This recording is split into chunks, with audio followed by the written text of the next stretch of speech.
Hi, this is Justin Wiggins, author of Surprised by Myth, and you are listening to Pints with Jack. What do we see and think and feel when we look up at the night sky? Does it inspire awe and wonder and joy? Or fear and abhorrence? A sense of belonging or a sense of meaninglessness? If we see the cosmos as we ought, then we will see a place teeming with life and light and love, all things moving because of the love of the great mover. All things are joined together in the great dance, praising their creator and serving him by doing what they were created to do. This is Pints with Jack, Season 6, Episode 17, Deeper Heaven, After Hours with Christiana Hale.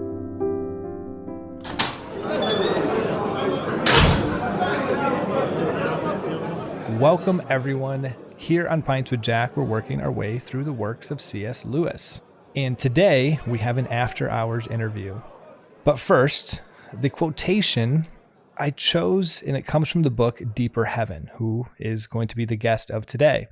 And I chose this after reading the book because it really reminded me of, and this seems so far back now because this was from Season 1, but Mere Christianity. And in Mere Christianity, Lewis describes the Trinity as this pulsating dance. And that language and that quote just really reminded me of that. Like we are called to participate in something far greater than ourselves. And not only called, invited. It's an invitation, it's a gift. And so I really love that language. It stuck out to me. And so in today's episode, we're going to learn about this great dance of the cosmos in the Ransom Trilogy with our guest. And our guest, Christiana Hale, is a writer and teacher based in Moscow, Idaho. She teaches Latin and English in junior high at a classical Christian school, which seeks to train students with the kind of education that produces such minds like Tolkien and Lewis. We love to hear it. She writes nonfiction, fiction, and poetry. Maybe she can convert me more to poetry. The co-hosts have been trying to for quite some time. And in January 2021, she published her first book, Deeper Heaven, a reader's guide to C.S. Lewis's Ransom Trilogy. Welcome to Pints with Jack. Thank you for having me. I'm excited for this conversation because I had read the Ransom Trilogy. I gotta be careful with that. When I was in college, and I enjoyed it, but I did not understand the profoundness of what's really in it. And when I went through your book, well, first, it was great that I did this before we started recording a lot of the season because it allowed me to be a lot more intelligent as we're talking about this. Usually I'm the co-host that knows the least relative to David and Andrew. And so it was a privilege to read this, and it was incredibly enlightening. So I am very excited to be able to chat about this with you and share a little bit of it. We don't want to give too much away. We want the listeners to go buy the book and to read it and get the depth of it, but we'll tease them a little bit here. But yes, it's good to have you on, and you're from Moscow, Idaho. So what I love about when I saw that name was I felt like a kindred spirit because I'm from Holland, Michigan, like a town where it's like, okay, this sounds like another place. Yeah. And my college roommate was from Poland, Ohio. That's funny. And so every time I see a name like that, I'm like, I can relate. Yeah. Everyone's like, oh, you're from Holland. Sometimes I don't know if you've done this before. People say, where are you from? I go, Holland. Yeah. And I'll leave the Michigan out for a little bit. Yeah. Oh, it sounds so exotic, right? Yes, that's exactly right. Little do they know it's a small town with less than 50,000 people. Yes, exactly. Is Moscow similar, small town? Yeah, it's about, I think we're at about 23,000 people. So Pretty small town. It's very rural. It's surrounded by a lot of farmland. And I moved here for college, over 11 years ago now. So it's been a little while. Wow. And I fell in love with it though. I grew up not far from here. It's about 100 miles north or so. And so it's not too far away from where I grew up. And so it didn't feel too foreign, but it is foreign to grow up in to be in such a small town. Yes. There's definitely unique challenges and blessings that come with being in a small town like this, but it's a small college town too, which really gives it an interesting interesting feel to it. There's the University of Idaho is based here, and then just across the border in Washington is the Washington State University. So there's two universities pretty close together, but it's still a very small town. So that gives it a very, I don't know, an interesting vibe going on here. I remember the first time I visited Oxford, actually, I stepped off the train and I was like, hey, this feels very familiar to me, actually, because that college town sort of feel. You have no idea. I was about to, and then I didn't want to cut you off. Be like, this sounds, because I spent a year studying at Oxford. And so I was like, this sounds a lot like Oxford. So I already started saying that. It's true, though. It really did. It actually, when I visited, I was like, there is something about college towns and university towns that just there's a vibrant scholastic and intellectual life, but it's still small enough that I can't really go walk downtown and not see someone I know.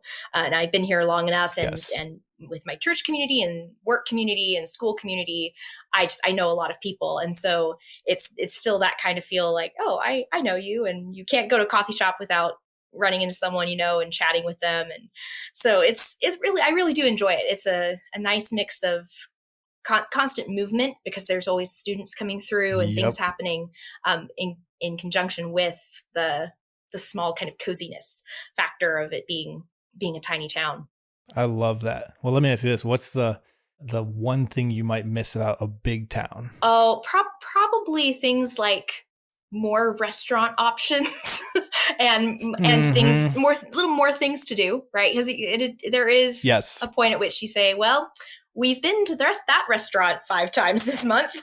Where else is there to go? Well, you have to drive a couple hours to get somewhere else. So that, there is a limitation on just how many things there are to do, or things like, I love when I visit big cities, I love going to museums or things like that, where because we just don't, unless you want to go to the Native American Nez Perce Appaloosa Museum.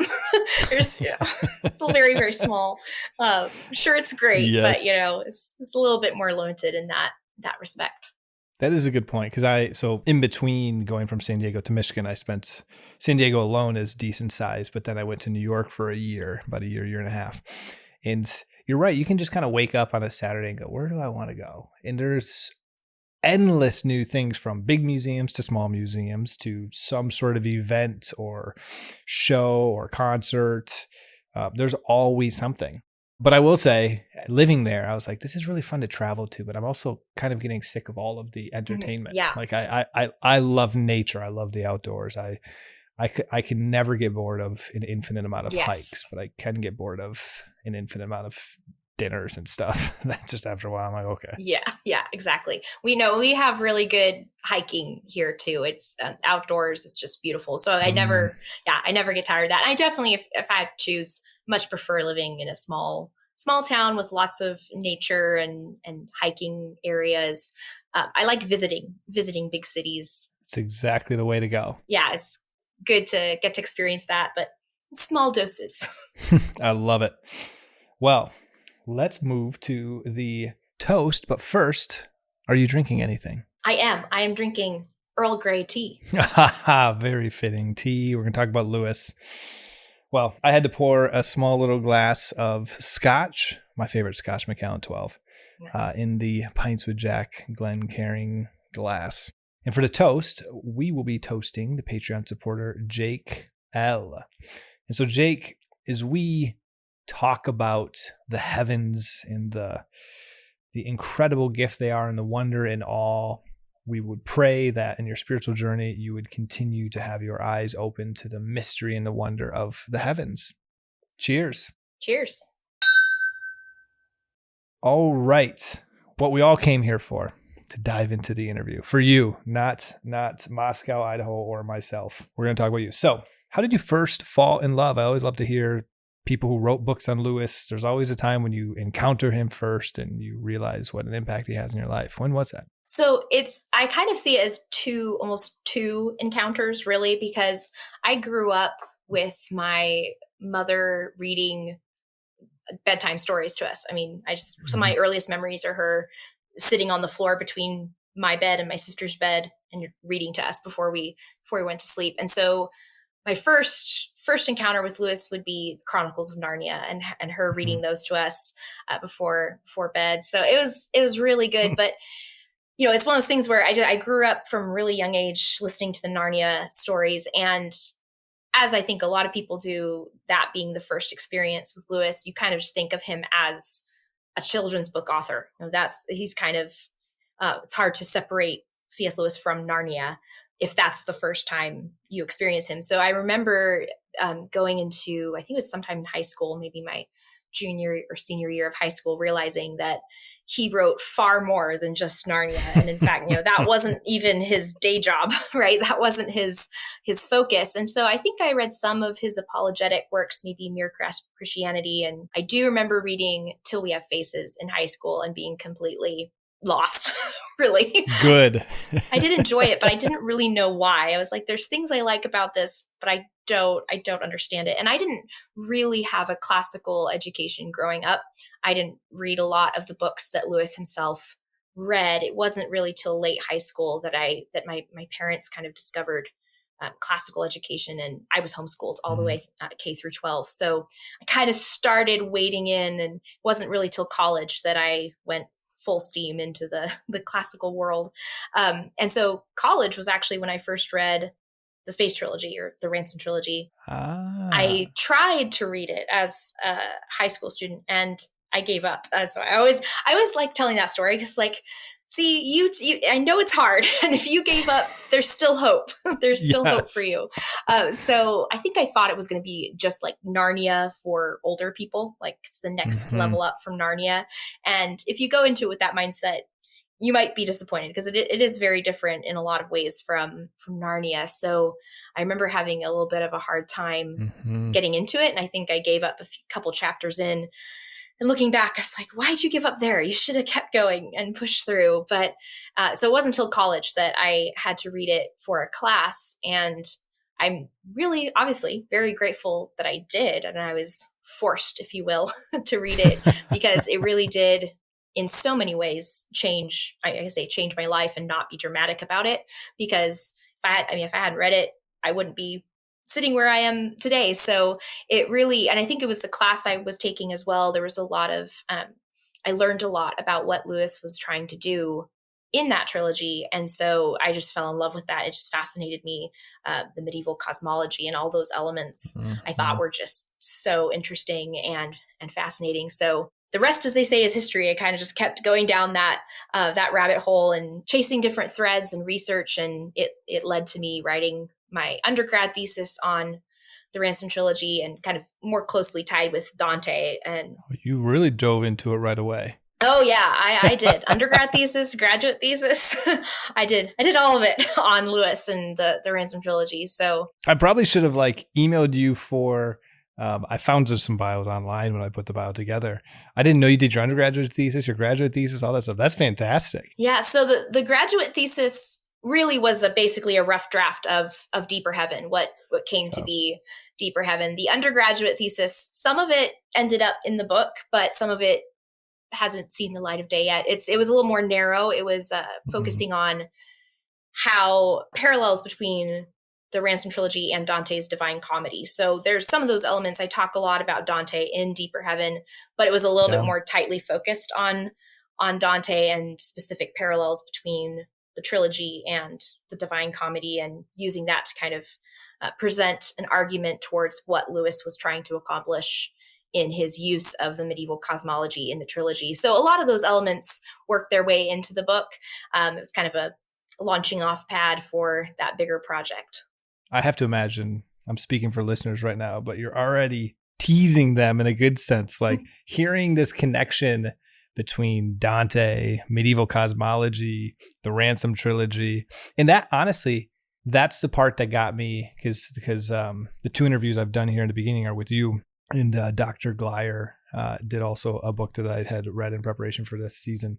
And I honestly, when I read this, I did not understand the medieval cosmology part when I read the Ransom Trilogy, not your book, the Dante stuff. And it just, then when I had reread it in preparation for the season, the Ransom Trilogy again, I was like, holy cow, I see so much more in this. This is incredible. And so I'm curious. So you read this book, you take a class on it.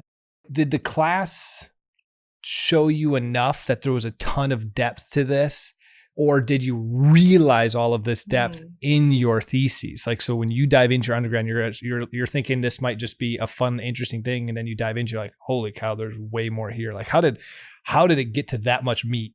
Yeah, I would say it's kind of a combination. So it was funny. The class I read the book for initially, the Space Trilogy, was a rhetoric class, actually. So it was not a Lewis class. It wasn't a cosmology class or anything. It was a rhetoric class. And we read pretty broadly with the idea of we're learning rhetorical devices in all sorts of different styles. And Lewis is a master rhetorician, really. And his style is it's so winsome. And he really nails that balance of, clearly he's a genius, but he never makes you feel like he's talking down to you or patronizing you. He knows when to tone down his language. He's always so personable. And so just that, I mean, he's a great person to learn rhetoric from and learn how to be a good writer from. And so we read a little bit of Lewis, including the Space Trilogy, for that class, but it wasn't actually a Lewis class. So it was really like the teacher kind of just teased with a few things and that sparked enough of my imagination and grabbed my attention to realize, like, there's a lot more here that's not being delved into because we just don't have the time in this class to talk about it. And throughout the following years in my undergrad, I mean, Lewis was a constant theme. There were a lot of classes I took where we read some Lewis, or I did actually end up then taking a Lewis class where we read just a broad swath of what he had written. And so through all that, I was constantly thinking about looking forward to what I wanted to write my thesis on, and thinking, I know I want to do it on Lewis. I know I want to do it on the Ransom Trilogy. And then I read Dr. Michael Ward's Planet Narnia, which that was it. Like that. Are you a full believer? I am full. Yeah. Full believer. Yeah. He convinced me completely. And honestly, I think it's one of those things that the more I read Lewis, the more I study, the more convinced I become. So I haven't really seen anything that made me go, wait a second. I don't know about that. So I'm full on board with that. And it was just such an excellent book. And then I actually met Dr. Ward after that and was able to chat with him about it. And so awesome. That really was like, okay, I've made the connection now. Like medieval cosmology is kind of this linchpin because I think it's really cool. Lewis clearly thought it was really cool. And so, how can I put all this together? And so it was a combination of just learning a lot of things from various teachers and authors and Lewis scholars, and then my own reading of just Lewis himself. I read as much as I could get my hands on that he had to say about it. The discarded image is a key text there as well. And so I definitely unearthed a lot of things in my own research as I worked on various projects. But so it's kind of a combination of, learning from others and then also making my own discoveries as I went along. That's incredible. And so then I'm guessing I know the answer to this, but so you finished all this, you have this incredible research. Was it pretty clear you're going to turn this into a book then at that point because you've had all of this already written? Well, so that's a fun question too.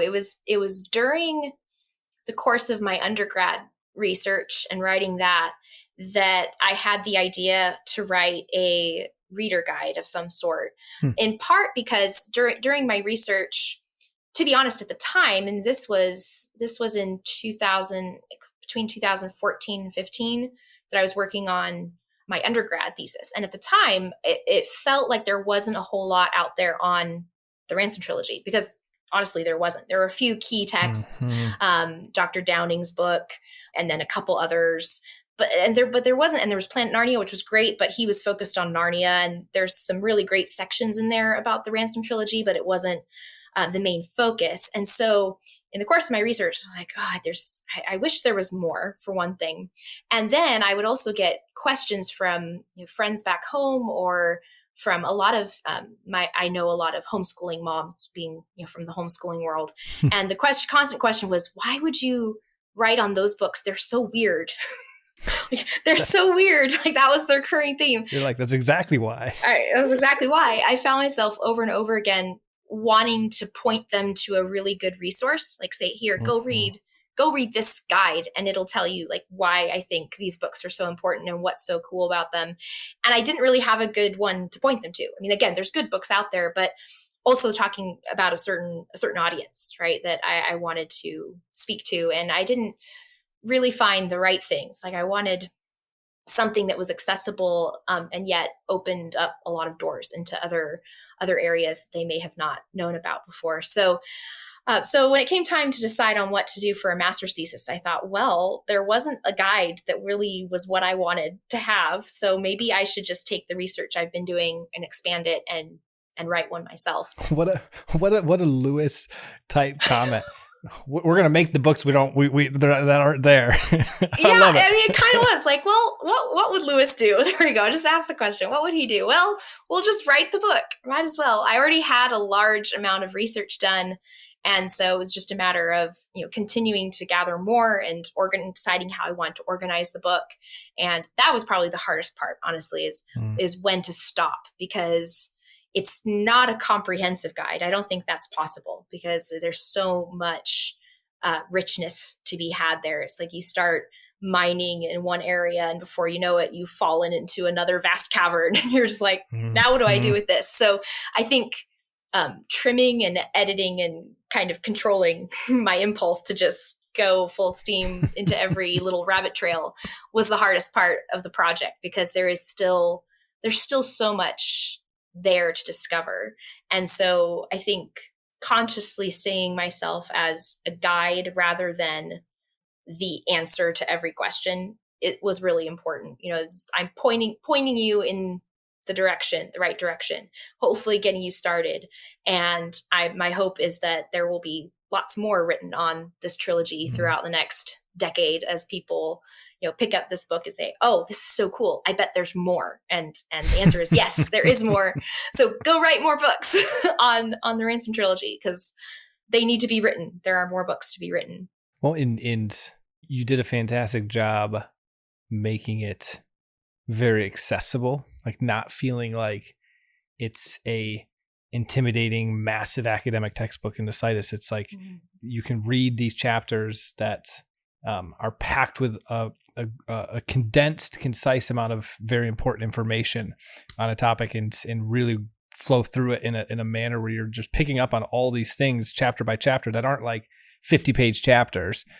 And I really enjoyed that, because you almost don't want the book that you're reading about the book to be way, way, way, way, way longer. It's like it's nice when it's similar there, and so I really appreciated it. Now I'm not sure I'm the standard to be saying whether that's great or not, but that's good to hear though. There's a balance that's hard to hit, and obviously I think Lewis is the best example, and so he's my inspiration. And I don't think anyone does it quite as well as he does. But that was the goal, is to not dumb it down so much that it seems simplistic. Right, because it isn't. Yep. There is a lot there. It's definitely not. But to also make it enjoyable to read and easy for my target audience, which is primarily, myself when I was 14, in a way, or homeschooling moms or teachers who want a good resource that's easy to hand off to students, that sort of thing. So that's really good to hear. Yeah, you nailed it. So let's dive into a few of the key points of the Out of the Silent Planet section. Now, for listeners, it goes further than that. And so it's for the entire Ransom trilogy. So we are going to be focusing on the Out of the Silent Planet part, but realize that this book will be a guide for all of it. There is much more than what we're going to be talking about here. So let's start. So the science fiction side of it. So the Ransom trilogy is a science fiction book, and you have a section in there discussing the influence of science fiction in the genre on Lewis, and why he was drawn to it as a method or a medium, maybe, for communicating. So can you talk a little bit about the science fiction? What was it about Lewis? Why did he choose to do this genre? Why did he like it? How was he influenced by it? Yeah, that's an interesting question. And I was thinking about it a little bit, because I realized that, I actually don't talk too much about the science fiction side of things in my book, because for one thing, I will be the first to admit that that's not necessarily my area of expertise, right? I'm not necessarily a science fiction guru or anything by any means. Also, I think Lewis himself, he really was fascinated by the genre because it was fairly new in his time. And at the time, he called it scientific fiction. I think scientific fiction is the term that he uses for it. And it's fascinating. There's a really great essay that he wrote it's called On Scientific Fiction. And you can find it in various essay collections. The one I have, I think it's in a collection called Of Other Worlds. And that is a really interesting essay because he talks about all the different kinds of science fiction and how some of them are basically just other genres that use advances in technology as just a kind of a cool add-on and then call themselves science fiction. Like, it's not really science fiction in the sense that the science fiction part of it is just incidental, really.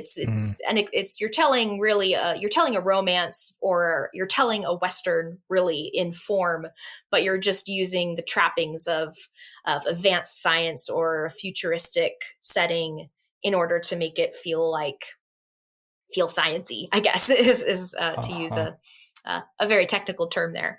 But so I think, that is a really excellent essay to see what Lewis thought about these different genres. And he thought the genre where you can use science fiction in order to communicate certain ideas in a way that is fresh and new and will put things in a different perspective. I think that's the one that really caught his attention, which I think we see very clearly in Out of the Silent Planet. And I might be jumping ahead a little bit here, but some of the conversations that are had between Ransom and some of the inhabitants of Mars as another species that's not human are really fascinating. The conversations are, I think, some of the strongest parts of those books. And if you had that same conversation and you had it being had between two humans in a pub, two men in a pub, it would be a very different conversation. And I think we'd come to it with all of our own preconceived notions, and it wouldn't communicate quite as effectively as when you suddenly put the conversation on Mars and it's not two men, it's one man and another creature, a sentient creature that has a completely different alien, I don't use that word on accident, alien worldview, right? An alien concept. And so suddenly you can have these conversations that really put things in a totally new light that you would never have thought of before. And so I think that's the one thing that Lewis really, really liked, because he knew himself. He's like, I'm not qualified to speak to the science side of things, which is why in the second book, he has the angels take Ransom to Mars instead of using a spaceship, because he's like, because by that point, our own science and technology had advanced so far that he's like, now people are going to start picking apart my science, and I don't want them distracted by the science of it. So that's why I think the Ransom Trilogy, though, really doesn't fit cleanly into a science fiction category. So I almost am hesitant to even call it science fiction, because it definitely has some of the trappings, but it's more, again, more medieval in essence. It's almost like a medieval fairy tale with science fiction elements. Like what even is that? I don't know. He created his own genre, and no one has ever written in it since, really, I don't think. Classic Lewis. Yeah. Well, that segues perfectly, because I'd love to dive in a little bit to the medieval idea, because you had mentioned science fiction, it can be a medium for communicating worldviews and ideas, and that is a really powerful part about this series and this trilogy. And a big part of the worldview philosophy he is attempting to communicate as a counter to a different one is the medieval conception of the universe. And so I'd love just to hear, we've already mentioned that term multiple times. I'm sure there's some listeners that are like, okay, what is this medieval conception of the cosmos? What is this idea? Can you help unpack that a little bit for us? Yes. So there's definitely an element of it where it can be conflated with the Ptolemaic conception of the cosmos. So the pre-Copernican revolution, we have the Earth at the center versus the sun, versus a solar centric system. So there is that element, but I'd say that's one element among many. That would be too simplistic. So there's the structural or architectural arrangement is important, not just because of the architecture being different, but because of the repercussions that that architecture has on medieval man's actual view of what that means. Like, what does that architecture have to do with us, right? How does it affect our position or our place in the cosmos? And so the one thing, I think there's a couple things that are really key elements of the medieval cosmology. And the one would be the personality of the medieval cosmology. And that all the planets come into play in that element, that the cosmos is not just impersonal matter, but that it actually has a personality because it's been created by a personal God. And that personality is evident in everything, not just in mankind himself. And so I think that that really is a key element that Lewis particularly likes and plays with, especially when you see Ransom going to the different planets, and how does that personality affect the atmosphere and just the feeling of those locations and the inhabitants of the planets and his experiences there. And what effect does that have on him, again, as a person, right?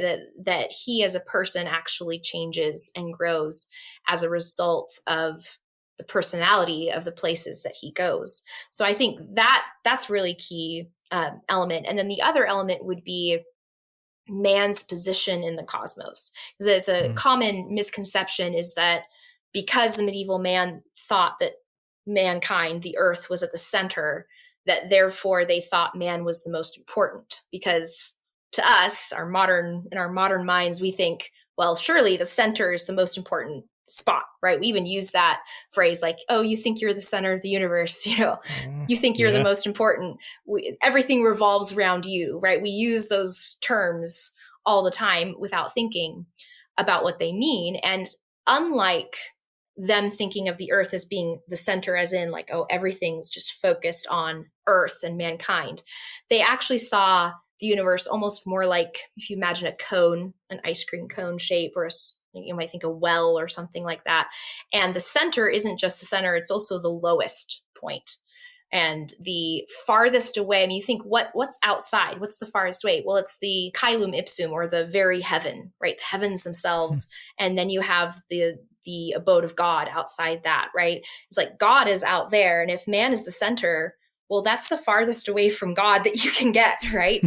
Which is not where you want to be in their view. And then sounds more like hell. Yeah, exactly. And then where is hell? Hell is at the very center of earth. If you think of Dante's Divine Comedy, it's at the very center. And at the very center of hell is Satan himself, right? And he's encased in ice at the very center of hell, he's like chewing on Judas Iscariot, I think, or something like that. And if I remember correctly, in Dante's Divine Comedy, his Inferno. And so you think, okay, well, if the center is the most important, well, then by that reasoning, Satan is the most important being in the universe, which we know is incorrect and which the medievals did not think in the slightest. So rather than it being central and most important, it's actually central, lowest, and farthest away from God. It's the most humble position in the entire cosmos that you can have. And that is what medieval man saw mankind's position as being. We are the farthest removed from God. We have fallen due to our sin and error. And so we are completely removed from God. And Lewis thought that actually the problem with the medieval cosmology wasn't that they had too high a view of man, it was that they had too low a view of man. And they actually struggled to reconcile that low view of man with the incarnation. Because then we have Christ becoming man, and he's not just becoming man, he's becoming the lowest form of being he possibly can, and the farthest removed from God himself. And so he saw that as actually kind of creating a tension within the medieval cosmology, which is kind of contrary to what we often think when we think of man being the center of the universe. So I think that that's a really important, probably one of the most important elements. And I think Lewis thought so too, because he talks about that frequently in The Discarded Image. And I think he sought to rectify a little bit of that tension in the way he treats the medieval cosmology throughout the trilogy. That was super helpful and clear explanations. I appreciate that. Yeah. And I'm curious. So a listener on the other side of this, we hear this, and if we have this understanding, we see this in the Ransom Trilogy. What is the goal of that, of him communicating that to like change our lives and like everyday life? So what do I take with that knowledge and transform how I interact with creation, with people and stuff? I'd be curious how that translates to that. Yeah, it's really interesting actually, because at the end of the discard image, I think it might be the last chapter, he spent the whole book talking about singing the praises of the medieval cosmology, basically, and explaining it and how amazing it is. And in the last chapter, he says there's really just one problem with it. It's not true. Right? It's like, okay, it's not true. And so you're like, okay, what am I going to do with that now? And then what's interesting to me with that on the one side is that then in the Ransom Trilogy, he actually is doing this interesting thing of marrying many of the elements of the medieval cosmology with our modern Copernican arrangement of the universe. So there's a scene in Out of the Silent Planet near the end when Ransom, the character, comes across one of the aliens, basically one of the beings, who's carving out a map of the cosmos. He's carving out a map. And if you pay close attention, you realize that the sun is at the center. So it's a solar system. He's mapping it out the way that we have learned it actually does work, right? He's not pretending, he's not using the medieval cosmology and pretending, okay, let's all just like close our eyes and pretend that the Copernican revolution never happened. Like, let's pretend that the earth really is the center. He's not asking us to do that. He's pulling these elements from the medieval cosmology and kind of superimposing them onto our solar system. And I think in order to capture that very thing, which is elements that we need to recover because they are true and we've lost them with the advent of a lot of scientific advancement. And that is, it is a personal world. It is a personal creation because it was created by a personal God. And so we aren't just matter in motion. And when we look up at the night sky, we should look up at the heavens, not just a vast expanse of nothingness punctuated by, little bursts of flaming gas balls, right?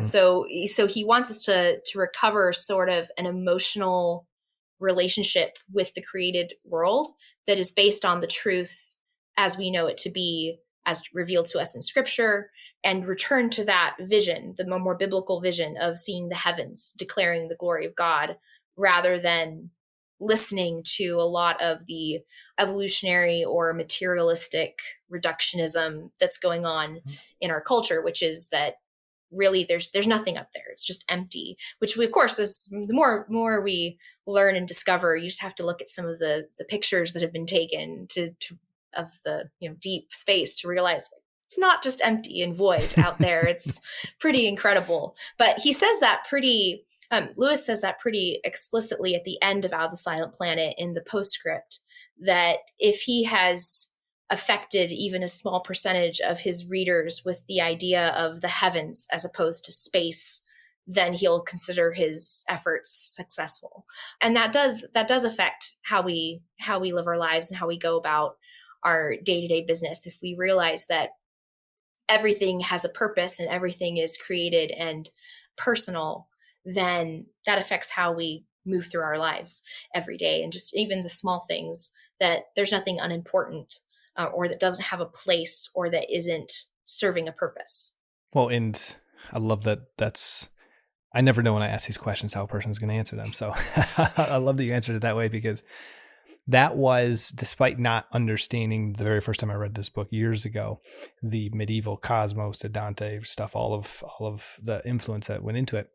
That was something I really got out of it, was the beautiful, intimate, personal, emotional connection with creation. And you saw that with the creatures on the planet itself, and how there was just a lot more respect. They were one with it. They understood that this was a created thing and they're creatures, and there's a role and a relationship back and forth. And it was not just transactional per se.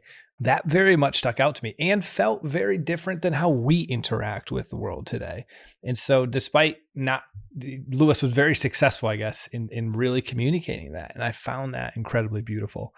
And so it really was shaping and transforming the way I think about, because I was actually thinking, man, there's so many things in creation I just kind of use, like it's here for me. Mm-hmm. And that's not quite true. We have a relationship with it. And so I love that part about this book.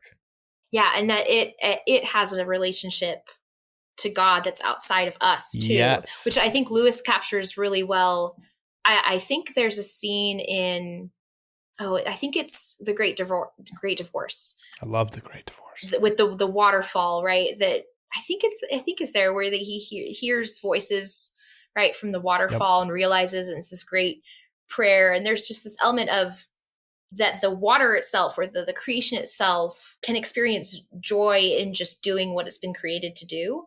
And I think that connects too with the great dance that you opened talking about, right? That we're all designed to move in harmony with the great mover. God is the great mover. And we do that by doing what we've been created to do.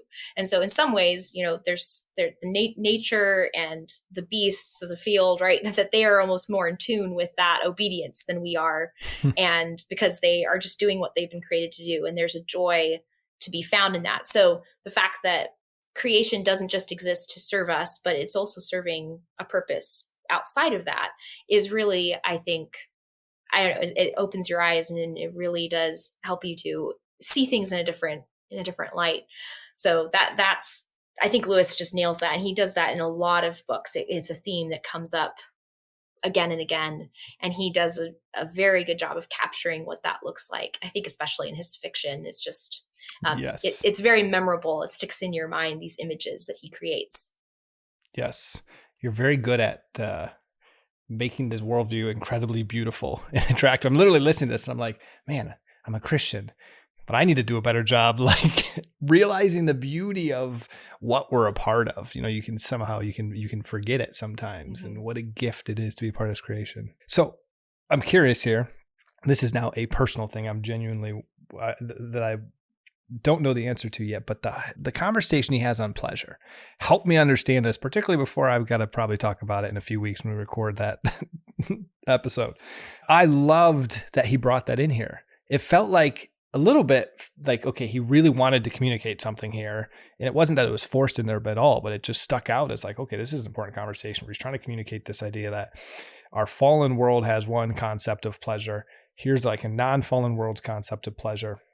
Do you think it was just a natural byproduct and it just kind of flowed in there? Or do you think Lewis goes, I really want to take this chance to communicate this? Like, first of all, what are your thoughts from that perspective before we dive into what he was communicating with this?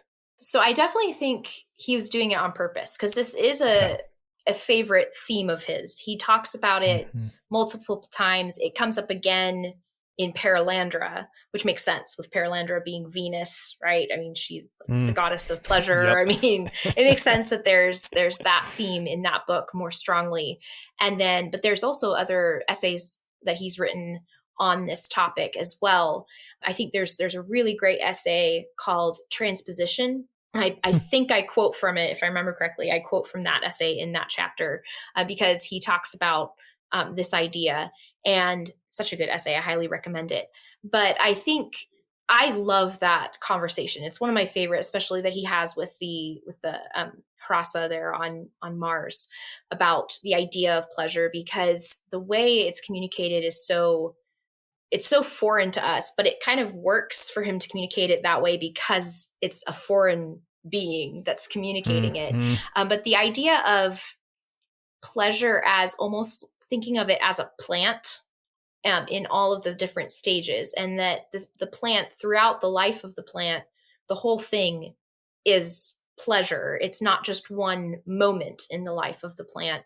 And so from the beginning, from it blooming to being full bloom, to the harvest, to the death of the plant, like that whole thing is different kinds of pleasure, and also the pleasure to be had in the memory of pleasure. So the connection between memory and enjoyment at the time is really important to Lewis as well.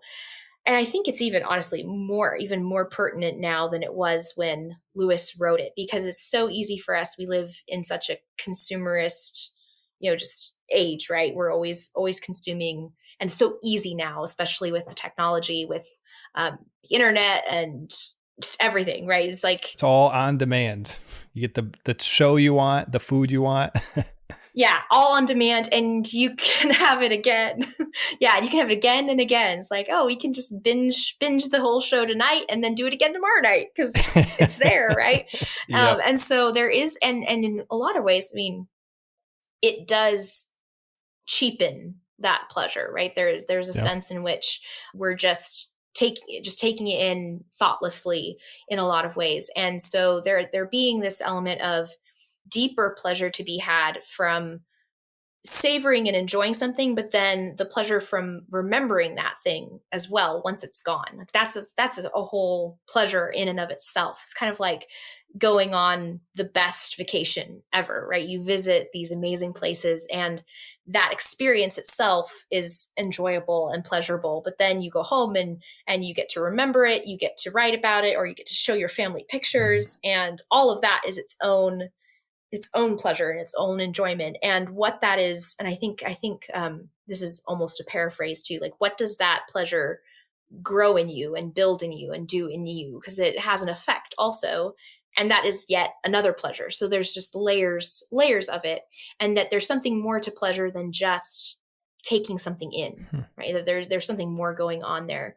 And so obviously this is too, I think Lewis is talking about a goal, and these are things to strive for, think more carefully about, because I don't think he would say that there's anything wrong with enjoying your hamburger and then having another hamburger tomorrow, maybe. Like it's like I've had cookies back-to-back nights.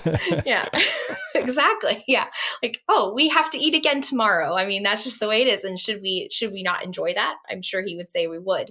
But there being different genuses of pleasure, right? There's different kinds, there's different qualities, and that we know that we are made for far more than we experience now. And that I can't remember what book it's in, but there's a wonderful quote from him where he says, it might be Mere Christianity, that we are far too easily pleased, that we kind of just, again, take things in, the mud cakes, I think. Mud pies or something. Right, mud pies. Yes. Right. We just are dabbling around in the mud when we have been made for so much more beyond what we can even imagine. And that there are ways that we can move towards a greater capability of enjoying those things now if we look in the right spot and we think about it the right way. I also loved in that section the subtle point that was communicated. I guess as I look at my notes, I don't know if it was you communicated it or if it was Lewis that did in here, but I have written down because it did stick out to me. When they were talking about monogamy, the realization that scientific advancements, which Earth would have had more than, or the Silent Planet would have had more than mitochondria, did not mean more morality. Like Lewis was very, because that is a worldview that sometimes people think that as we continue to progress, we become more scientifically advanced, more technologically advanced, knowledgeable. Thus, we must be becoming more sophisticated in our morality and stuff. And that's not, those two do not go hand in hand. In fact, they could almost be arguably inverse. Yeah, but exactly. But yeah, and I really, it's just a subtle point that jumped out to me, but I appreciated that because that's a point that today I think a lot of people believe we're more moral today than we were 50 years ago and more than 100 years ago. And that's not necessarily true. Yeah. More knowledge doesn't always equal more morality, right? Just, and that's a whole nother, philosophy that's kind of erroneous, right? The problem with our immorality is just that we need to be more educated, right? That's kind of the enlightenment, a little bit more of an enlightenment sort of view, right? Is that the problem isn't that we're sinful and that we're fallen. The problem is that we just don't know any better, right? And if we knew better, then we would then be better. But that's, like you said, very clearly not the case. Yes. So final thing before wrapping it up is, and now that I know that you met Dr. Ward and you love Planet Narnia, help us a little bit understand the influence of Mars. You had a little bit of a section on that as well. And what it means to be under the influence of Mars, the importance of that theme for Out of the Silent Planet particularly. Yeah, I think so. Lewis does this excellently. And the more you pull on that thread, the more you can find. So I think the martial influence is there not in a lot of ways, in both the way he describes the planet itself, and then all even the plot. Even the plot is somewhat martial. And then I think especially Ransom's character and what happens to him as he is there. So Mars is obviously most familiar with knowing him as the god of war, right? So there is this sort of warlike mentality that goes hand in hand with Mars. And, for us, the other element too here is that there's the translunar virtue and the sublunar virtue. So the lunar boundary, which is the boundary of the moon, in medieval cosmology was seen as the boundary between the fallen realm and the unfallen realm. So everything beneath the moon has been affected by sin and the fall and is subject to decay and being warped and misused. And everything past the moon is still unfallen and not sinful in and of itself. So that's the other element is, below the moon, the martial personality can be twisted and warped and can be cruel or used badly and violently, whereas the translunar virtue is pure and unfallen. So it's this kind of warlike mentality, but that's not violent or cruel, which is like, we can't really even understand it. But you see it a little bit in the scene with the Harasa are hunting the Hanakra, right? It was kind of like a shark-like creature. And yes, I describe it as a shark. Yeah, it really is like a shark. And so, and there's this, I don't know, this joyful, cheerful spirit to it and no fear. Like they aren't afraid. They're just throwing themselves into this hunt, this fight, and with this joy that's overlaid on top of it. And this is a really key point for Ransom too, when he feels this kinship with the Harasa that he hasn't felt up to that point. And it's really fascinating how Lewis can just capture that so well in that little scene. And Ransom he even says near the beginning, he's not really a very brave or particularly warlike man, right? At all. He's not at all willing to fight or do anything to defend himself. And so even when he first just realizes, oh, I could actually use my knife to defend myself. It's like, that's a foreign thought to him. Like, that didn't even occur to me that I could, try to protect myself from these men that have kidnapped me. And so he's very much not a martial figure at all, right? He's not, that's not his natural personality or disposition. And throughout the book, you see that starting to change. He does harden, but not in a callous way. In a just he's toughening up to be more casual there. He's growing a tough skin. He's learning the ways of war without the cruelty of war. And that also, not to give too much away, but it comes into play even more, I'd say, in the second book. In Paralandra is when his martial role kind of comes to a head. And he even says, again, really jumping ahead, in That Hideous Strength, he says that he learned war in Venus. He learned war. It's like, well, why did he learn war on Venus and not on Mars? Well, the journey started on Mars. Like that's where the seed was planted, and then it comes to fruition in the second book. But I won't give away why or how, because spoilers. That's a perfect way to wrap up the conversation too, because we teased a little bit the future books as well. So I like that. Thank you for coming on. But before we fully wrap this up, can you tell our listeners where they could go to find out more about you, places they could pick up the copy of the book? We'll link probably something to Amazon, but if there's other places too as well. Yeah, definitely. Yeah. So I do have a page on Facebook. Is Christiana Hale author on Facebook, as well as Instagram. I am not particularly, I'm still learning at being good at be active on social media, but I'm probably a little bit more. I'm terrible at it. Oh, it's bad. I get busy, and then before I know it, you're like, oh, it's been 3 months. But I do try to update those with big things or any new interviews or new news. So those are both places you can find my page, both Christiana Hale, author, and then, like you said, the book is on Amazon, or deeperheaven.com is a place you can order it. You got the Deeper Heaven. Well done. Deeper Heaven. Yeah. Deeper Yeah. Heaven. You got the domain. Yeah. That's exciting. And then I realized that it is now available in hardcover too. And I have a copy, and it's actually quite nice. So that's fun. It's also available on Kindle and Audible as well, which is great. So I haven't actually listened to the whole Audible version yet, but I've listened to snippets.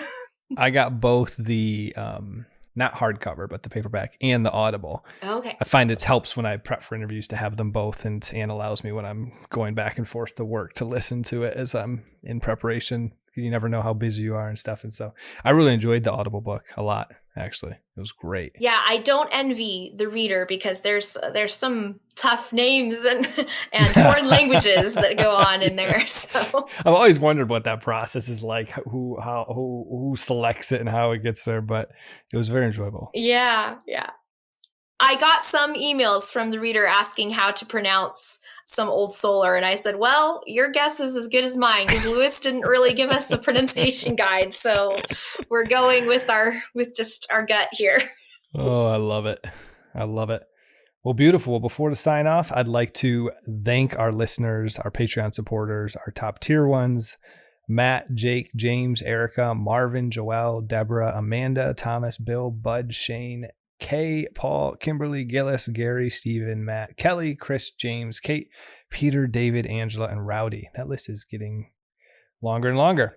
And we pray for all of our listeners and all the prayer requests in our Slack channel that we get every single Tuesday. If you enjoyed this episode, go check us out on social media. And please join us next time when we'll continue going further up and further in. Cheers. Cheers.